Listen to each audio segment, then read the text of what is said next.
Story list ആണ് ബാക്കിലുള്ളത്. നിനക്കത് crack ചെയ്യാൻ പറ്റുന്നുണ്ടോ?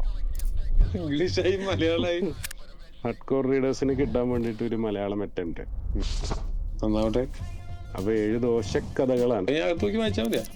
കോഗ്നിസനിൽ എൻ്റെ കൂടെ വർക്ക് ചെയ്തിരുന്ന എൻ്റെ ഫ്രണ്ട് അർഷദ്, അവനിപ്പോൾ റൈറ്ററായി. അവൻ്റെ ആദ്യത്തെ പുസ്തകം ഞാനാണ് അന്ന് ലോഞ്ച് ചെയ്തിരുന്നത്. ഇപ്പം അവൻ്റെ 2ാമത്തെ പുസ്തകം ഞാൻ ഒഫീഷ്യലി ലോഞ്ച് ചെയ്യുന്നു. ഹിന്ദിയും തമിഴൊക്കെ എഴുതുന്നേ, വലിയ എഴുത്താരനാവും. ആദ്യത്തെ വ്യത്യസ്തമായിട്ട് തോന്നും മലയാളത്തിൽ. യെസ്, ദോഷചരിത്രം ടൈറ്റിൽ ലോഞ്ചും മറ്റേ കവർ റിവീലും കയ്യോടെ ഞാൻ ചെയ്തിരിക്കുന്നു. 1 ദോശക്കൊട്ടാരം, 3 ആമദോശ, 4 ദോശമാവ്, 5 ദോശക്കരം, 6 പ്ലെയിൻ ദോശ, ആമദോശ ഭാഗം 2. എല്ലാവരും അനുഗ്രഹങ്ങളും. പേര് കേട്ടിട്ട് എന്താ തോന്നുന്നു? ദോശ ചരിത്രം, സോറി, കഥയുടെ പേരിലേക്ക് പോയി.